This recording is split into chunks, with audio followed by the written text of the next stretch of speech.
ملتا ہے در سے آخرت ان واقعات سے، سیکھیں سبق سکھاؤ اکابری کی حیات سے۔ الحمد للہ رب العالمین والصلاة والسلام علی سید المرسلین، اما بعد فاعوذ باللہ من الشیطان الرجیم، بسم اللہ الرحمن الرحیم۔ الصلاة والسلام علیک یا رسول اللہ وعلی آلک واصحابک یا حبیب اللہ۔ الصلاة والسلام علیک یا نبی اللہ وعلی آلک واصحابک یا نور اللہ۔ پیارے اسلامی بھائیوں اور مدنی چینل کے ناظرین، پروگرام ہے ایک قصہ ایک سبق، اور آج ہم آپ کے سامنے انشاءاللہ ہم ڈرتے کیوں نہیں کے موضوع پر بیان کریں گے۔ آئیے سب سے پہلے درود پاک کی فضیلت سنتے ہیں۔ درود شریف کی فضیلت، حضور انور صلی اللہ تعالی علیہ وآلہ وسلم کا فرمان جنت نشان ہے، قیامت کے روز اللہ پاک کے عرش کے سوا کوئی سایہ نہیں ہوگا، 3 شخص اللہ پاک کے عرش کے سائے میں ہوں گے۔ عرض کی گئی، یا رسول اللہ صلی اللہ تعالی علیہ وآلہ وسلم، وہ کون لوگ ہیں؟ ارشاد فرمایا، وہ شخص جو میرے امتی کی پریشانی دور کرے، میری سنت کو زندہ کرنے والا، مجھ پر کثرت سے درود شریف پڑھنے والا۔ حضرت سیدنا سفیان ثوری رحمۃ اللہ تعالی علیہ مفتی اسلام، بہت بڑے عالم، کثرت سے عبادت کرنے والے اور تقوی و خوف خدا سے مالا مال تھے۔ آپ علم حدیث میں کمال رکھتے تھے، بڑے بڑے علماء آپ کے شاگرد تھے۔ آپ نے ساری زندگی دین مدین کی خدمت فرمائی اور 161 ہجری میں عراق کے شہر بصرہ میں وفات پائی۔ آپ کے بارے میں منقول ہے کہ آپ کی کمر جوانی ہی میں جھک گئی تھی۔ لوگوں نے کئی مرتبہ اس کی وجہ جاننے کی کوشش کی، لیکن آپ نے کوئی جواب نہیں دیا۔ آپ کا ایک شاگرد اسٹوڈنٹ کافی عرصے تک کسی موقع کی تلاش میں رہا کہ وہ آپ سے اس کا سبب دریافت کر سکے۔ آخر ایک دن اس نے موقع پا کر آپ سے اس بارے میں پوچھ لیا۔ آپ نے پہلے تو کوئی جواب نہ دیا، لیکن پھر اس کے مسلسل اصرار پر فرمایا، میرے ایک استاد جن کا شمار بڑے علماء میں ہوتا تھا، میں نے ان سے کئی علوم و فنون سیکھے تھے۔ جب ان کی وفات کا وقت قریب آیا تو مجھ سے فرمانے لگے، اے سفیان، کیا تو جانتا ہے کہ میرے ساتھ کیا معاملہ پیش آیا؟ میں 50 سال تک مخلوق خدا کو رب کریم کی اطاعت کرنے اور گناہوں سے بچنے کی تلقین کرتا رہا، لیکن افسوس آج جب میری زندگی کا چراغ گل ہونے کو ہے، اگر اللہ پاک نے مجھے اپنی بارگاہ سے یہ فرما کر نکال دیا کہ تو میری بارگاہ میں آنے کی اہلیت نہیں رکھتا۔ اپنے استاد کی یہ بات سن کر خوف سے میری کمر ٹوٹ گئی، جس کے ٹوٹنے کی آواز وہاں موجود لوگوں نے بھی سنی، اور میں اپنے رب کریم کے خوف سے آنسو بہاتا رہا، اور نوبت یہاں تک پہنچی کہ میرے پیشاب میں بھی خون آنے لگا اور میں بیمار ہو گیا۔ جب بیماری شدت اختیار کر گئی تو میں ایک غیر مسلم حکیم کے پاس گیا۔ پہلے تو اسے میری بیماری کا پتہ نہ چل سکا، پھر اس نے غور سے میرے چہرے کا جائزہ لیا اور میری نبض دیکھی، اور کچھ دیر سوچنے کے بعد کہنے لگا، میرا خیال ہے کہ اس وقت مسلمانوں میں اس جیسا نوجوان کہیں نہ ہوگا کہ اس کا جگر خوف الہی کی وجہ سے پھٹ چکا ہے۔ گناہوں نے میری کمر توڑ ڈالی، میرا حشر میں ہوگا کیا یا الہی؟ تیرے خوف سے، تیرے ڈر سے ہمیشہ میں تھر تھر رہوں کانپتا یا الہی۔ صلو علی الحبیب صلی اللہ تعالی علی محمد صلی اللہ علیہ وآلہ وسلم۔ پیارے اسلامی بھائیوں، بیان کردہ حکایت سے معلوم ہوا کہ اللہ پاک کے نیک بندوں کے دل ہر وقت خوف خدا سے معمور ہوتے ہیں۔ ان کا اٹھنا بیٹھنا، چلنا پھرنا، الغرض زندگی کے شب و روز فکر آخرت میں گزرتے ہیں، کیونکہ ان کے نزدیک دنیا کی زندگی آخرت کے مقابلے میں کچھ حیثیت نہیں رکھتی۔ ان کے دل محبت الہی سے ایسے معمور ہوتے ہیں کہ وہ صرف رب کریم کی رضا چاہتے ہیں، اور ان کے دلوں میں اللہ پاک کا ایسا خوف ہوتا ہے کہ قیامت کا ہوش ربا ہولناک منظر ہر وقت پیش نظر رہتا ہے۔ لیکن افسوس آج گناہوں کی نحوست کی وجہ سے شاید خوف خدا ہمارے دلوں سے رخصت ہو چکا، گویا کہ ہم نے یہ طے کر لیا ہے کہ ہم نہ سدھرے ہیں نہ سدھریں گے۔ قسم کھائی ہے، ہمیں ڈرانے کے لیے عذاب پر مشتمل کتنی ہی آیات سنا دی جائیں، گناہوں کی وعیدوں پر کتنی ہی حدیثیں بیان کر دی جائیں، گناہ گاروں کے عبرتناک انجام کی حکایات سنا دی جائیں، لیکن ہم عبرت حاصل نہیں کرتے، ادھر ادھر دیکھ کر لاپرواہی سے سنتے ہیں۔ شاید اس کی وجہ یہ بھی ہو سکتی ہے کہ گناہوں کے سبب ہمارے دل اس قدر زنگ آلود ہو چکے ہیں کہ ہم پر نصیحت کی کوئی بات اثر انداز نہیں ہوتی۔ یاد رکھیے اگر ہم بے خوف ہو کر اپنی زندگی یوں ہی گناہوں میں بسر کرتے رہے تو ایسا نہ ہو کہ بروز قیامت ہمارا حشر بھی ایسے مجرموں کے ساتھ ہو جنہوں نے اپنی زندگی اللہ پاک اور اس کے پیارے رسول صلی اللہ تعالی علیہ وآلہ وسلم کی نافرمانی اور نیک اعمال سے دور رہ کر گزاری ہوگی۔ ایسے لوگ بروز قیامت اللہ پاک کی رحمت سے محروم ہوں گے، گناہوں کی وجہ سے ان کے چہرے سیاہ ہو جائیں گے۔ یہ لوگ قیامت کے دن ادھر ادھر بھاگتے پھریں گے مگر کوئی ان کا حامی و مددگار نہ ہوگا۔ چنانچہ اس کیفیت کو پارہ 30 میں یوں بیان کیا گیا ہے، ترجمہ کنز الایمان۔ پھر جب آئے گی وہ کان پھاڑنے والی چنگھاڑ، اس دن آدمی بھاگے گا اپنے بھائی اور ماں اور باپ اور جوڑو یعنی بیوی اور بیٹوں سے، ان میں سے ہر ایک کو اس دن ایک فکر ہے کہ وہی اسے بس ہے، یہاں تک کہ ان مجرموں کو گھسیٹ کر جہنم میں ڈال دیا جائے گا۔ پارہ 16 سورہ مریم آیت نمبر 86 میں ارشاد ہوتا ہے، ترجمہ کنز الایمان، اور مجرموں کو جہنم کی طرف ہانکیں گے پیاسے۔ ایسے گناہ گاروں کو جہنم میں دردناک عذاب دیا جائے گا۔ پیارے اسلامی بھائیوں، ان آیات کریمہ سے معلوم ہوا کہ جو دنیا میں گناہوں میں مبتلا ہوگا، بروز قیامت ایسے لوگوں سے ان کے ماں باپ، اولاد، بھائی اور گہرے دوستوں میں سے کوئی بھی ان کا مددگار نہ ہوگا۔ ایسے بد نصیبوں کو گھسیٹ کر جہنم میں ڈال دیا جائے گا۔ ایسے مجرموں کا اگر ایمان سلامت نہ رہا تو ان کا ٹھکانہ ہمیشہ ہمیشہ کے لیے دوزخ بنا دیا جائے گا۔ پیارے اسلامی بھائیوں، اب تو خواب غفلت سے بیدار ہو جانا چاہیے اور مرنے کے بعد گناہ گاروں کا حال سن کر ڈر جانا چاہیے اور پکی سچی توبہ کر کے نیکیوں میں مشغول ہو جانا چاہیے۔ افسوس، صد افسوس، ہمارے معاشرے میں لوگ دن رات دوسروں کے خوف سے تو چھپ چھپ کر گناہ کرتے ہیں کہ کہیں میرے دوستوں اور گھر والوں کو نہ معلوم ہو جائے، لیکن اس رب سے نہیں ڈرتے جو رات کی تاریکی میں بھی ہمارے حال سے ہر وقت باخبر ہے۔ اور گناہ کرتے وقت ہمیں اس بات کا بھی خوف نہیں رہتا کہ بروز قیامت تمام اہل محشر کے سامنے گناہوں سے بھرپور نامہ اعمال پڑھ کر ہمیں سنانا پڑے گا، جہاں وہ لوگ بھی ہوں گے کہ دنیا میں جن کے دلوں میں ہماری عزت و اہمیت تھی، اے کاش اس وقت کی بدنامی اور شرمندگی سے بچنے کے لیے ابھی سے ہمیں خوف خدا کی دولت نصیب ہو جائے۔ اے کاش ہم گناہوں سے دور رہنے میں کامیاب ہو جائیں۔ اے کاش ہم ہر لمحہ نیکیوں میں بسر کرنے والے بن جائیں۔ اے کاش قیامت کے ہولناک دن کو ہمیشہ یاد رکھنے والے بن جائیں۔ اگر ہمیں خوف خدا کی دولت نصیب ہو جائے تو انشاءاللہ اس کی برکت سے گناہوں سے بچنے کا ذہن بن جائے گا۔ ہمارے بزرگان دین تو ایسے تھے کہ دن رات نیکیوں میں بسر کرتے، ان کے جسم کا ہر حصہ اللہ پاک کے خوف اور اس کی محبت سے سرشار رہتا، پھر بھی وہ اپنے اعمال کو کافی نہ سمجھتے اور خوف خدا سے خوب آنسو بہایا کرتے تھے۔ چنانچہ حضرت سیدنا مالک بن دینار رحمت اللہ علیہ نے مقام جبانہ پر حضرت سعدون رحمت اللہ تعالی علیہ کو دیکھا تو ان سے حال پوچھا۔ انہوں نے فرمایا، اے مالک، اس شخص کا حال کیا ہوگا جس کی صبح و شام ایسے طویل سفر میں بسر ہو، جس میں کوئی سامان سفر اور زاد راہ موجود نہ ہو، اور اسے بندوں کے درمیان عدل و انصاف فرمانے والے رب کی بارگاہ میں کھڑا کیا جائے۔ یہ کہہ کر وہ زور زور سے رونے لگے۔ حضرت مالک بن دینار رحمت اللہ تعالی علیہ فرماتے ہیں، میں نے ان سے رونے کی وجہ پوچھی تو فرمایا، میں دنیا کی حرص پر نہیں رو رہا اور نہ ہی موت کے خوف اور مصیبت نے مجھے رلایا ہے، بلکہ میں تو اپنی زندگی کے اس دن پر رو رہا ہوں جس میں کوئی اچھا عمل نہیں کر سکا۔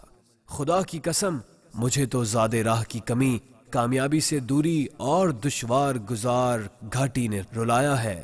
میں نہیں جانتا میں جنت میں جاؤں گا یا جہنم میں۔ حضرت مالک بن دینار رحمت اللہ تعالی علیہ فرماتے ہیں، میں نے یہ حکمت بھرا کلام سن کر کہا، لوگ تو آپ کو مجنون سمجھتے ہیں۔ تو انہوں نے فرمایا کہ تم بھی دنیا والوں کی طرح دھوکے میں مبتلا ہو گئے۔ اگرچہ میرے اندر جنتیوں والی کوئی اور خوبی نہیں، لیکن میرے دل، رگوں، گوشت، خون اور ہڈیوں میں اللہ پاک کی محبت سرایت کر چکی ہے۔ میں اللہ پاک کی محبت میں گرفتار ہو کر دیوانہ بن گیا ہوں۔ پیارے اسلامی بھائیوں، اس حکایت سے معلوم ہوا کہ ہمارے بزرگان دین اللہ پاک کے خوف سے کس قدر گریہ وزاری فرماتے تھے اور دن رات نیکیوں میں مشغول رہنے کے باوجود بھی اپنے اعمال کو کافی نہ سمجھتے تھے۔ لیکن افسوس، ہماری حالت یہ ہے، ایک تو ہم نیک عمل کرتے نہیں، اگر کوئی عمل کر لیں تو کوشش یہ ہوتی ہے کہ کسی طرح لوگ مجھے دیکھ لیں تاکہ میری نیک نامی ہو۔ یاد رکھیے، ریاکاری کے ساتھ کیا جانے والا عمل ہرگز قابل قبول نہیں، لہٰذا ہر نیک عمل سے پہلے اپنی نیت پر اچھی طرح غور کر لینا چاہیے کہ اس سے مقصود اللہ پاک کی رضا ہے یا مال و زر کا حصول یا کوئی اور دنیاوی فائدہ۔ بدقسمتی سے آج کل ہماری عبادات سے اخلاص رخصت ہوتا جا رہا ہے۔ نماز پڑھتے ہیں تو اس لیے کہ لوگ ہمیں نمازی کہیں، صدقہ و خیرات کرتے ہیں تو اس لیے کہ لوگوں میں ہماری سخاوت کے چرچے ہوں، حج و عمرہ کرنے کے بعد یہ خواہش ہوتی ہے کہ لوگ مجھے حاجی صاحب کہہ کر بلائیں، گھر میں بات بات پر جھگڑا کریں، لیکن باہر والوں سے حسن اخلاق سے اس لیے پیش آتے ہیں کہ لوگوں میں با اخلاق مشہور ہو جائیں۔ یاد رکھیے، جن نیک کاموں کو زندگی بھر ہم اپنے لیے توشہ آخرت اور نجات کا ذریعہ سمجھتے رہے، ایسا نہ ہو ریاکاری کی وجہ سے یہ سب برباد ہو جائیں اور قیامت کے دن حسرت و ندامت کے سوا کچھ ہاتھ نہ آئے۔ آئیے ریاکاری کی مذمت پر دو فرامین مصطفیٰ سنیے اور اس باطنی مرض سے بچنے کی کوشش بھی کیجیے۔ چنانچہ پیارے آقا صلی اللہ تعالی علیہ وآلہ وسلم نے ارشاد فرمایا، جنت کی خوشبو 500 برس کی مسافت یعنی دور سے سونگھی جا سکتی ہے، مگر آخرت کے عمل سے دنیا طلب کرنے والا اسے نہ پا سکے گا۔ حضور صلی اللہ علیہ وآلہ وسلم نے ارشاد فرمایا، جو شہرت کے لیے عمل کرے گا اللہ پاک اسے رسوا کرے گا، جو دکھاوے کے لیے عمل کرے گا اللہ پاک اسے عذاب دے گا۔ پیارے اسلامی بھائیوں، سنا آپ نے کہ ریاکاری کرنے والے بد نصیب کو جنت کی خوشبو بھی نہیں پہنچے گی۔ ایسے بد عمل کو بروز قیامت ذلیل و رسوا کیا جائے گا اور اسے سخت عذاب الہی سے دوچار ہونا پڑے گا۔ یاد رہے، ریاکاری سے دنیا میں نیک نامی اور فوائد تو مل سکتے ہیں، مگر آخرت میں ایسے عمل کی کوئی جزا نہیں ہوگی۔ لہٰذا اپنے دل سے لوگوں کی تعریفیں سننے کی خواہش نکال دیجیے۔ ہر وقت قبر و حشر کی ہولناکیوں اور جہنم کی کڑی سزاؤں کو ذہن نشین رکھیے، صرف رضا الہی کے لیے عمل کیجیے اور بزرگان دین کی سیرت کو زندگی کے ہر گوشے میں اپنے لیے مشعل راہ بنائیے۔ انشاءاللہ اس کی برکت سے خوف خدا کی دولت نصیب ہوگی۔ اللہ پاک کے مقرب بندوں کی عملی حالت بیان کرتے ہوئے ایک بزرگ فرماتے ہیں، وہ لوگ کثرت سے نیکیاں کرنے کے باوجود اس کی خفیہ تدبیر سے خوف زدہ رہتے اور تم گناہوں میں ڈوبنے کے باوجود بے خوف رہتے ہو۔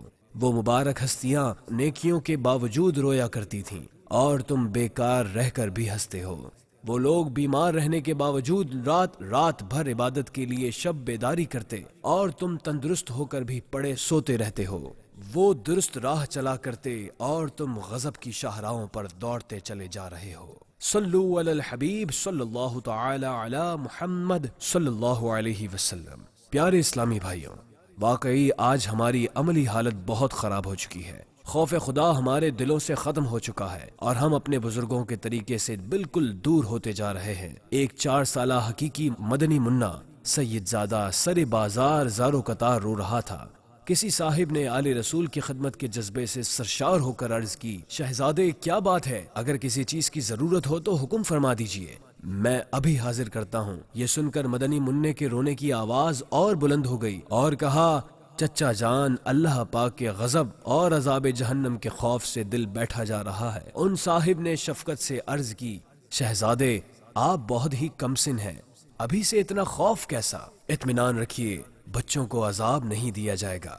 یہ سن کر مدنی منع کا خوف مزید نمایاں ہو گیا اور روتے ہوئے بولا، چچا جان، میں نے دیکھا ہے کہ بڑی لکڑیاں سلگانے کے لیے ان کے گرد چھوٹی چھوٹی لکڑیاں چن دی جاتی ہیں۔ چھوٹی لکڑیاں جلدی سے آگ پکڑ لیتی ہے اور ان کی بدولت پھر بڑی لکڑیاں بھی جل اٹھتی ہیں۔ میں ڈرتا ہوں کہ ابو جہل اور ابو لہب جیسے بڑے بڑے غیر مسلموں کو جہنم میں جلانے کے لیے چھوٹی لکڑیوں کی جگہ کہیں مجھے آگ میں نہ ڈال دیا جائے۔ صلو علی الحبیب صلی اللہ تعالی علی محمد صلی اللہ علیہ وسلم۔ پیارے اسلامی بھائیوں، اس نصیحت آموز واقعے کو سن کر خوف خدا سے لرز جائیے کہ وہ ایک چھوٹا سا بچہ ہو کر بھی جہنم کے خوف سے آنسو بہا رہا ہے، اور ہم بچپن تو کیا جوانی بلکہ بعض تو بڑھاپے کی اس منزل پر پہنچ کر بھی گناہوں سے باز نہیں آتے کہ جس کے بعد آخری منزل یعنی قبر کا خوفناک گڑھا ہے۔ عذاب الہی کی وعیدیں سن کر بھی نہیں گھبراتے۔ اگر کوئی سنتوں کا پیکر اسلامی بھائی ہمیں سمجھائے تو ہم تو اس کی بات کو بالکل اہمیت نہیں دیتے، لہٰذا خواب غفلت سے بیدار ہو جانا چاہیے، اپنے دل میں اللہ پاک کا خوف پیدا کرنا ہوگا، کیونکہ خوف خدا رکھنے والے اللہ و رسول کے محبوب ہوتے ہیں، خوف خدا رکھنے والے گناہوں سے محفوظ رہتے ہیں، خوف خدا رکھنے والے خوشحال زندگی بسر کرتے ہیں، خوف خدا رکھنے والوں سے مخلوق خدا محبت کرنے لگتی ہے۔ آئیے خوف خدا کے فضائل پر مشتمل دو فرامین مصطفیٰ صلی اللہ تعالی علیہ وآلہ وسلم سنیے۔ چنانچہ پیارے آقا صلی اللہ علیہ وآلہ وسلم نے ارشاد فرمایا، اللہ پاک فرمائے گا کہ اسے آگ سے نکالو جس نے مجھے کبھی یاد کیا ہو یا کسی مقام پر میرا خوف کیا ہو۔ حضور صلی اللہ علیہ وآلہ وسلم نے ارشاد فرمایا، جو شخص اللہ پاک سے ڈرتا ہے ہر چیز اس سے ڈرتی ہے، اور جو اللہ پاک کے سوا کسی اور سے ڈرتا ہے تو اللہ پاک اسے ہر شے سے خوف زدہ کرتا ہے۔ حضرت سیدنا سروق الجو تابعی رحمت اللہ تعالی علیہ اتنی لمبی نماز ادا فرماتے کہ ان کے پاؤں سوج جایا کرتے تھے، اور یہ دیکھ کر ان کے گھر والوں کو ان پر ترس آتا اور وہ رونے لگتے۔ ایک دن ان کی والدہ نے کہا، میرے بیٹے تو اپنے کمزور جسم کا خیال کیوں نہیں کرتا؟ اس پر اتنی مشقت کیوں لادتا ہے؟ تجھے اس پر ذرا رحم نہیں آتا؟ کچھ دیر کے لیے آرام کر لیا کرو۔ کیا اللہ پاک نے جہنم کی آگ صرف تیرے لیے پیدا کی ہے کہ تیرے علاوہ کوئی اور اس میں نہیں جائے گا؟ انہوں نے جواباً عرض کی، امی جان، انسان کو ہر حال میں مجاہدہ کرنا چاہیے، کیونکہ قیامت کے دن دو ہی باتیں ہوں گی، یا تو مجھے بخش دیا جائے گا یا پھر میری پکڑ ہو جائے گی۔ اگر میری مغفرت ہو گئی تو یہ محض اللہ پاک کا فضل اور اس کی رحمت ہوگی، اور اگر میں پکڑا گیا تو یہ اس کا عدل ہوگا۔ لہٰذا اب میں آرام نہیں کروں گا اور اپنے نفس کو مارنے کی پوری کوشش کرتا رہوں گا۔ جب ان کی وفات کا وقت قریب آیا تو انہوں نے گریہ و زاری شروع کر دی۔ لوگوں نے پوچھا، آپ نے تو ساری عمر مجاہدوں میں ریاضتوں میں گزاری ہے، اب کیوں رو رہے ہیں؟ تو آپ نے فرمایا، مجھ سے زیادہ کس کو رونا چاہیے کہ میں 70 سال تک جس دروازے کو کھٹکھٹاتا رہا آج اسے کھول دیا جائے گا، لیکن یہ نہیں معلوم کہ جنت کا دروازہ کھلتا ہے یا دوزخ کا۔ کاش میری ماں نے مجھے جنم نہ دیا ہوتا اور مجھے یہ مشقت نہ دیکھنا پڑتی۔ صلو علی الحبیب صلی اللہ تعالی علی محمد صلی اللہ علیہ وسلم۔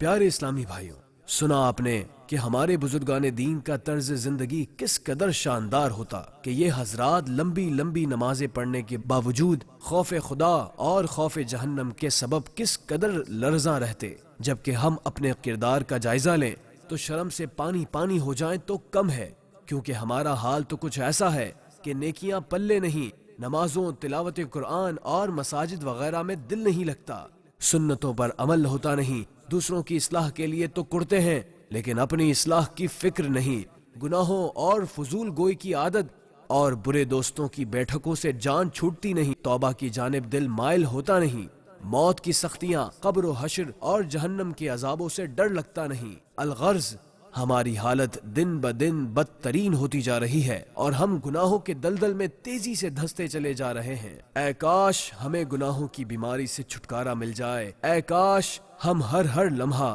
نیکیوں میں بسر کرنے والے بن جائیں، اے کاش ہماری آنکھیں ہر وقت خوف خدا و عشق مصطفیٰ میں رونے والی بن جائیں، اے کاش ہمیں بھی اپنے بزرگوں کی طرح جہنم کا خوف نصیب ہو جائے۔ صلو علی الحبیب صلی اللہ تعالی علی محمد صلی اللہ علیہ وآلہ وصحبہ وسلم۔